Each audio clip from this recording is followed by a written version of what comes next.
രാവിലെ എഴുന്നേറ്റപ്പോൾ തന്നെ നല്ല മഴയായിരുന്നു കേട്ടോ. ഈയിടെയായിട്ട് വെതറൊക്കെ പെട്ടെന്ന് ചേഞ്ച് ആവുമല്ലേ. കുറച്ച് കഴിഞ്ഞപ്പോഴേക്കും നല്ല വെയിലായി. പിന്നെ ഞാൻ അപ്പച്ചൻ്റെയും അമ്മച്ചിയമ്മയുടെയും വീട്ടിൽ പോയിട്ടുണ്ടായിരുന്നു. അവിടെ കസിൻ പിള്ളേരൊക്കെ ആയിട്ട് കുറച്ച് നേരം ടൈമൊക്കെ സ്പെൻഡ് ചെയ്തു. വീട്ടിൽ വന്നപ്പോഴേക്കും അമ്മ ഉച്ചക്കത്തേക്കുള്ള ഫുഡ് സെറ്റ് ആക്കുമായിരുന്നു. അപ്പോഴേക്കും ഒരു കൊറിയർ വന്നിട്ടുണ്ടെന്നും പറഞ്ഞൊരു കോൾ വന്നു. അമ്മ അത് വാങ്ങാൻ പോയി.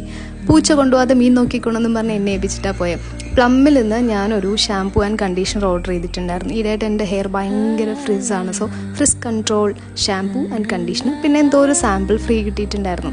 പിന്നെ വൈകുന്നേരമൊക്കെ ആയപ്പോൾ ആസ് യൂഷ്വൽ ഇപ്പോഴത്തെ സ്ഥിരം റുട്ടീനാണ്. രാവിലെയും വൈകുന്നേരവും മാങ്ങയൊക്കെ നോക്കി ഇങ്ങനെ മുറ്റത്തൂടി നടക്കുക. കുറച്ച് മാങ്ങയൊക്കെ കിട്ടി.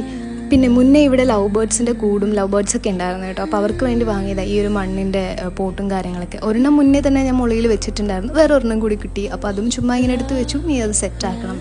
പിന്നെ അതാ ഈ മോൺസ്റ്റേറ ചേർത്തലയിൽ സെൻറ്റ് മേരി സ്കൂളിൻ്റെ അടുത്ത് നിന്ന് ജാൻ ടൈമിൽ എനിക്ക് കിട്ടിയതാണ്. അതിങ്ങനെ സ്ഥലം മാറ്റി ഇപ്പോൾ ഇവിടെ എത്തിയിട്ടുണ്ട്. പിന്നെ കുറച്ച് നേരം ഞാൻ ചുമ്മാ ഇങ്ങനെ പ്രകൃതി ഭംഗിയൊക്കെ ആസ്വദിച്ചിരുന്നു. വീടിൻ്റെ മുകളിലായിട്ട് കുറേ ഡ്രാഗൺ ഫ്ലൈസ് പറക്കുന്നുണ്ടായിരുന്നു. അവരുടെ മുകളിലായിട്ട് പരുന്തുകളുണ്ടായിരുന്നു. അതിന് മുകളിലായിട്ട് നല്ല മഞ്ഞ് പോലുള്ള മേഘങ്ങൾ. അപ്പോൾ അടുത്ത വീഡിയോയിൽ കാണാം.